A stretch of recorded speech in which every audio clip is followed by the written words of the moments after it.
Shalom, saudara yang terkasih dalam Tuhan Yesus Kristus. Sebelum kita membaca dan merenungkan kebenaran firman Tuhan, mari kita bersatu dalam doa. Kita berdoa.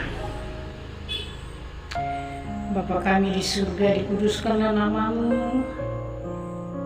Terima kasih Bapa sudah menyertai kami dari malam sampai pagi. Kami bangun pagi-pagi dengan tubuh nyaman, kuatan yang baru.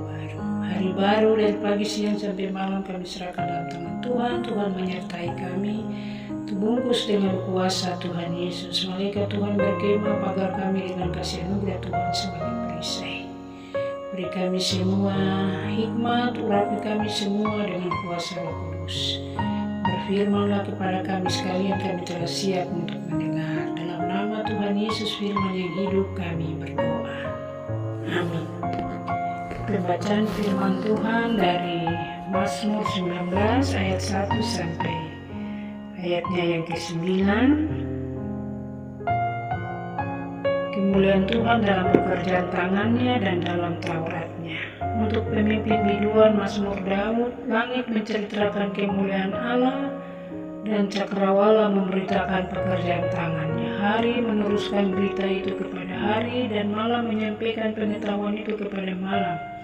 Tidak ada berita dan tidak ada kata. Suara mereka tidak terdengar, tetapi gema mereka terpencar ke seluruh bumi dan perkataan mereka sampai ke ujung bumi. Ia memasang kemah di langit untuk matahari yang keluar bagaikan pengantin laki-laki yang keluar dari kamarnya, girang bagaikan pahlawan yang hendak melakukan perjalanan. Dari ujung langit ia terbit dan ia beredar sampai ke ujung yang lain, tidak ada yang terlindung dari panasnya sinarnya. Taurat Tuhan itu sempurna menyegarkan jiwa, peraturan Tuhan itu teguh memberikan hikmat kepada orang yang tak berpengalaman. Titah Tuhan itu tepat menyukakan hati, perintah Tuhan itu murni membuat mata bercahaya. Demikian kebenaran firman Tuhan. Yang dikatakan berbahagia adalah kita yang mendengar kebenaran firman Tuhan, dan firman Tuhan ini kita praktekkan dalam hidup tiap-tiap hari. Saudara yang terkasih di dalam Tuhan Yesus Kristus, sesungguhnya segala sesuatu dalam semesta ini memiliki aturan atau kaidah yang digunakan sebagai patokan dalam menunjukkan sebuah nilai. Aturan dan sistem nilai itu diberikan Allah agar manusia menjadi mahkota ciptaan yang bermanfaat dan memiliki makna dalam hidupnya. Apakah tujuan Allah menciptakan semesta dan segala isinya? Jawabannya adalah untuk memuliakan namanya dan menikmati persekutuan dengannya. Karena itu Allah menaruh hukumnya di alam semesta dan dalam akal budi dan hati manusia.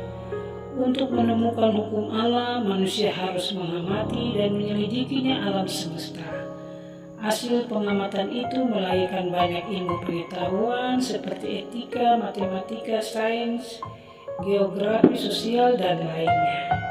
Berbagai ilmu pengetahuan yang ada memampukan manusia untuk menyimpulkan bahwa Allah adalah sumber segala pengetahuan. Daud sendiri mengatakan bahwa pengetahuan yang diperoleh manusia dari alam semesta memantulkan kemuliaan Allah melalui pergerakan, keindahan, dan keteraturan dalam alam semesta, membawa manusia takjub pada karya Allah. Namun apa yang dilihat dan dirasakan oleh manusia dari alam semesta adalah wahyu dari Tuhan. Dalam hal ini Daud menyadari bahwa wahyu tidak mungkin membawa manusia mengenal lebih dekat penciptanya. Artinya wahyu karena itu perlu wahyu khusus, yaitu Taurat Tuhan, yaitu Alkitab dan Kristus. Hanya melalui wahyu khusus manusia dapat mengenal dirinya, mengenal Allah, dan mengenal alam secara benar dan tepat. Mengenai Taurat Tuhan, Daud meyakinkan bahwa manusia diajarkan untuk hidup menurut tujuan Allah. Hanya Taurat Tuhan yang mampu mengubah manusia berdosa menjadi manusia mulia di hadapan Allah. Itu sebabnya Daud menyebut Taurat Tuhan itu sempurna. Daud menyebut Taurat Tuhan itu sempurna. Taurat Tuhan itu murni, Taurat Tuhan itu suci, Taurat Tuhan itu manis, Taurat Tuhan itu menyegarkan jiwa. Marilah kita menjadikan firman Allah sebagai oksigen yang dibutuhkan dalam kehidupan kita. Karena itu ambillah tekad dan bacalah firman Allah setiap hari. Langit menceritakan kemuliaan Allah, cakrawala memberitakan pekerjaan tangannya.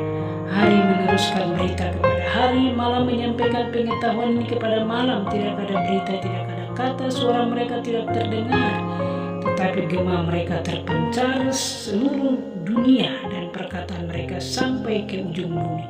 Yang masang kemah di langit untuk matahari, mengeluarkan bagikan pengantin laki-laki yang keluar dari kamarnya, girang bagikan pahlawan yang hendak melakukan perjalanan. Dari ujung bumi ia terbit dan beredar sampai ke ujung yang lain. Tidak ada yang terlindung dari panasnya sinarnya. Taurat Tuhan itu sempurna, menyegarkan jiwa. Peraturan itu teguh, memberikan hikmat kepada orang yang tak berpengalaman. Titah Tuhan itu tepat, menyukakan hati. Perintah Tuhan itu murni, membuat mata bercahaya. Takut akan Tuhan itu suci, tetap untuk selama-lamanya. Hukum Tuhan itu benar, adil semuanya. Lebih indah daripada emas, bahkan daripada emas tua. Lebih manis dari madu, bahkan dari madu tetesan dari sarang lebah. Demikian firman Tuhan yang begitu indah di pagi hari ini, memberi kita kekuatan, memberi kita iman untuk terus berharap hanya dari Tuhan saja datang pertolongan bagi kita. Terpuji-puji nama Bapa, Anak, Roh Kudus, ketiga yang esa, dalam nama Tuhan Yesus kami. Akhiri perenungan pada saat ini. Mari kita bersatu dalam doa. Bapa kami di surga, dikuduskanlah namamu. Kami ucap syukur, terima kasih kami sudah mendengar kebenaran firman Tuhan yang begitu indah di pagi hari ini. Dari Mazmur 19, Tuhan berkati kami semua yang mendengar firman ini. Berkati hidup kami, apapun usaha yang kami kerjakan, Tuhan berkati kami, buat kami berhasil. Karuniakan kepada kami semua iman, percaya yang teguh kepada Tuhan Yesus. Bapa, Anak, Roh Kudus, pegang tangan kami, tuntun ke dalam seluruh kebenaran, agar hidup kami tiap-tiap hari menyenangkan hati Tuhan. Terpuji-puji nama Bapa, Anak, Roh Kudus, ketiga yang esa, dalam nama Tuhan Yesus kami berdoa. Amin.